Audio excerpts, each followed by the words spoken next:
Notimundo a la carta. Información oportuna al instante mientras realiza sus actividades al mediodía.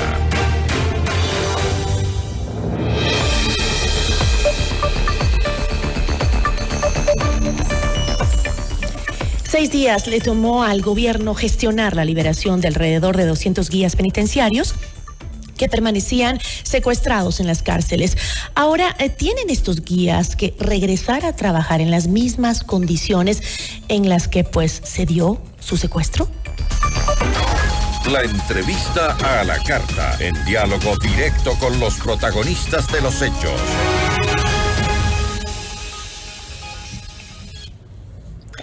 Nos acompaña a esta hora Johnny Cadena, vocero de los guías penitenciarios en servicio pasivo. ¿Cómo está? Muy buenas tardes. Gracias por estar con nosotros, Johnny. Gisela, mucho gusto y muchas gracias por el espacio. Johnny, escuchaba a Carlos Ordóñez, que es vicepresidente de la Asociación de Servidores Penitenciarios. Él aseguraba que el SNAI les está exigiendo a los guías volver a las funciones cuando muchos de los agentes que fueron tomados como rehenes aún tienen secuelas psicológicas. Sin embargo, están obligados a regresar porque pueden ser despedidos si acumulan pues 3 ausencias injustificadas. Ha dicho que incluso hay algunos que no solo tienen secuelas psicológicas, sino también físicas y aún no se recuperan. Hemos visto por parte del gobierno acciones como la entrada de las Fuerzas Armadas a las cárceles del país, pero las condiciones al interior de estos centros de reclusión son exactamente las mismas que antes para los guías penitenciarios que hoy tienen que regresar a laborar ahí. Bueno, Gisela, lamentablemente el guía penitenciario no ha tenido garantías nunca en absolutamente nada, ¿no? Y lo más primordial en la vida nuestra.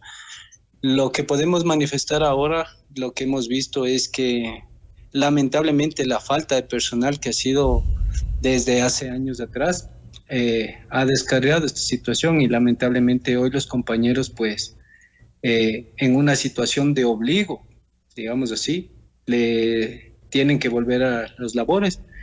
Pero no existe el gobierno que está garantizando absolutamente la vida de los compañeros, porque le pongámonos a pensar de que si estuvieron secuestrados los días que pasaron secuestrados, ¿quién les garantiza, Gisela, de que ellos no van a atentar contra la vida nuevamente a los compañeros?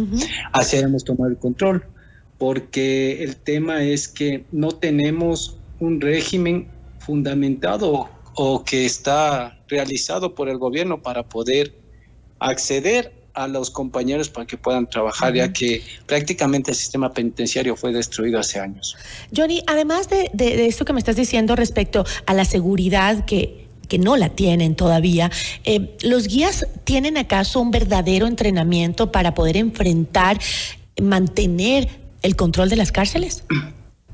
Sí, Gisela, sí. En mi caso, nosotros fuimos preparados en el año 2011 por las Fuerzas Armadas.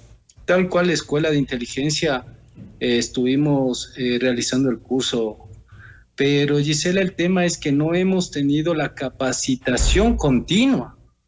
Y prácticamente nosotros, al no tener la capacitación continua, perdemos el mando dentro de las cárceles por el tema político, Gisela. Capacitación existe, capacitación hay de compañeros que incluso han salido a Estados Unidos a capacitarse. ¿Y qué hay de las herramientas, Johnny? ¿Tienen las herramientas necesarias para mantener el control de las cárceles? Exactamente, justamente a eso me iba, Gisela. Lo que pasa es que el Cuerpo de Seguridad y Vigilancia no ha sido fortalecido en ningún gobierno, en ninguno. Entonces, lamentablemente, nosotros podemos tener la capacitación mental, psicológica para poder ingresar a las cárceles. Pero si no tenemos las herramientas, ¿cómo podemos hacer, Gisela? ¿Esas herramientas qué son? ¿Tienen armas, protecciones para ejercer su oficio? Exactamente. El guía penitenciario está facultado para poder accionar armamento letal y no letal. Pero lamentablemente fuimos quitados el armamento en el año 2019 y prácticamente el guía penitenciario ahora no puede ingresar ni siquiera con un gas pimienta. Entonces, nosotros solamente somos pantalla dentro de las cárceles, Gisela, donde que ahora prácticamente el privado de la libertad es quien manda dentro de las prisiones, ¿no? Cosa que hace años atrás no se veía. Pero según, por ejemplo, ahora vemos a cada momento que entran a encontrar armas de contrabando.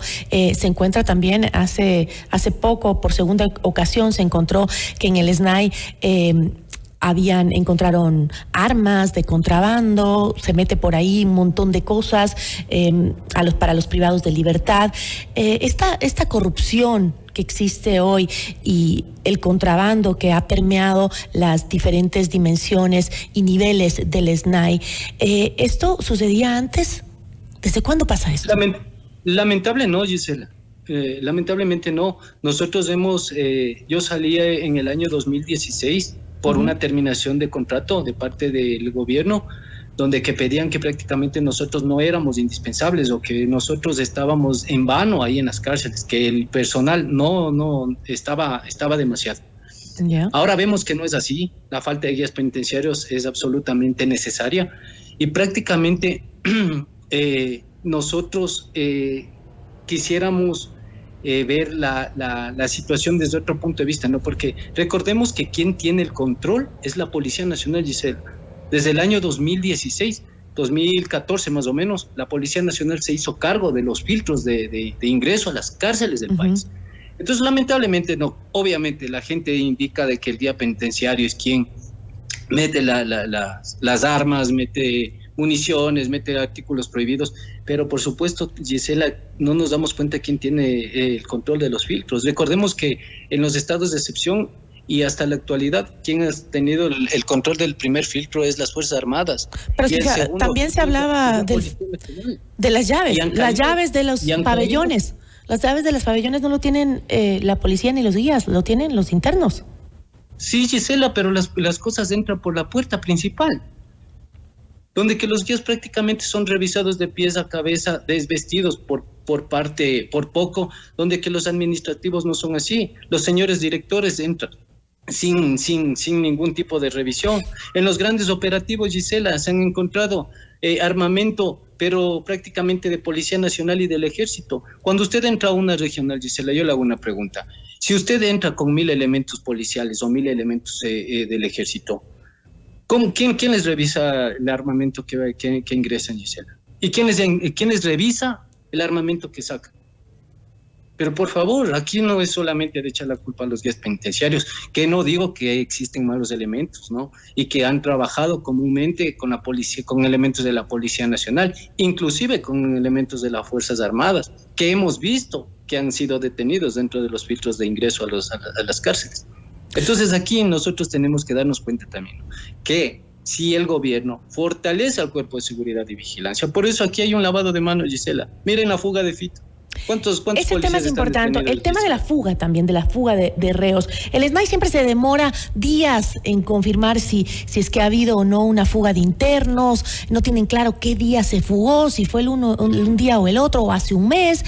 ¿Eso qué quiere decir? Que no tenemos un verdadero conteo de internos, no tenemos una base de datos real de quiénes están presos y quiénes no en las cárceles. ¿Desde hace cuánto? Lamentablemente hay que decirlo que sí, Gisela. El Cuerpo de Seguridad y Vigilancia absolutamente perdió el control y perdió la autoridad, ¿sí? Y el privado de la libertad es quien da ahora los numéricos dentro de los pabellones. ¿Por qué? Porque prácticamente el SNAI no ha fortalecido, repito, al Cuerpo de Seguridad y Vigilancia y ha quitado lo que en verdad el trabajo que anteriormente se realizaba. En vez de fortalecerlo, fue quitando. Y dentro de las fuerzas del orden existe una estructura jerárquica que ofrece crecimiento profesional a los uniformados. ¿Es esta realidad también en los guías penitenciarios o no? Tuvimos un acercamiento sobre el tema de la tecnicatura de seguridad penitenciaria. Muchos compañeros, la mayoría lo realizaron, pero... ¿Pero existe una carrera de jerarquías o no?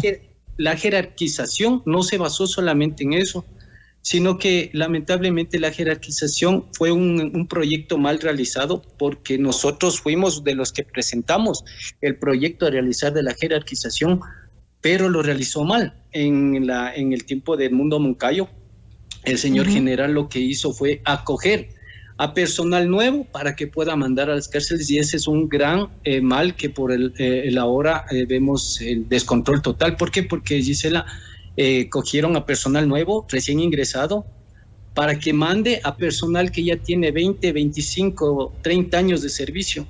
Entonces, prácticamente, ¿en qué parte del mundo usted ha visto que la experiencia en una situación aún más caótica de donde lo que se está viviendo no le dan el servicio que se necesita? Es decir, no existe un proceso de jerarquización dentro de las filas de los guías penitenciarios. No existió, solamente fue situaciones a dedo, donde que títulos universitarios prácticamente sin desmerecer a nadie, que tenían de chefs, pasaron a ser jefes jerárquicos superiores, cuando una persona tenía 30 años de experiencia dentro de las cárceles a nivel nacional. Ahora es un subordinado de un muchacho que entró con el título de chef.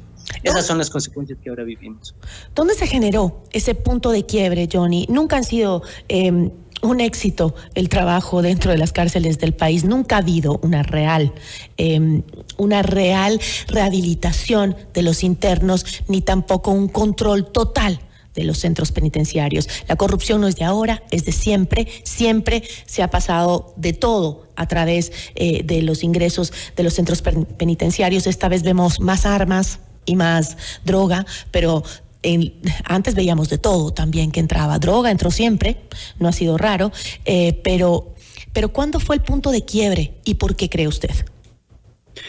Creo yo que fue una desestabilización total cuando los guías penitenciarios antiguos en el decreto fueron despedidos y compradas las renuncias, Gisela. Creo que nunca se debió haber hecho eso.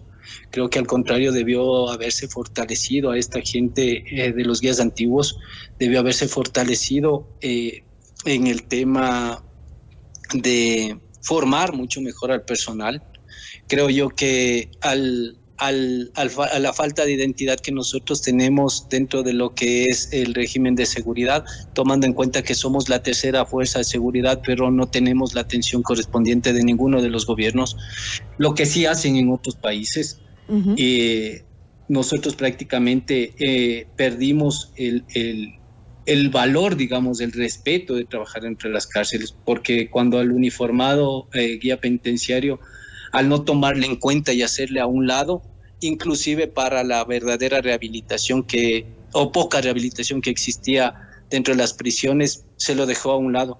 Al perder los ejes de cultura, de deportes, de estudio, de trabajo de los privados de la libertad, fue un momento donde que prácticamente ahora el privado de la libertad no tiene ninguna opción más que juntarse a las bandas delictivas. Uh-huh. Yo le agradezco muchísimo, Johnny, por su testimonio y esta entrevista. Muchísimas gracias. Muchas gracias a usted también. Una buena tarde. Nos acompañó Johnny Cadena, vocero de los guías penitenciarios en servicio pasivo.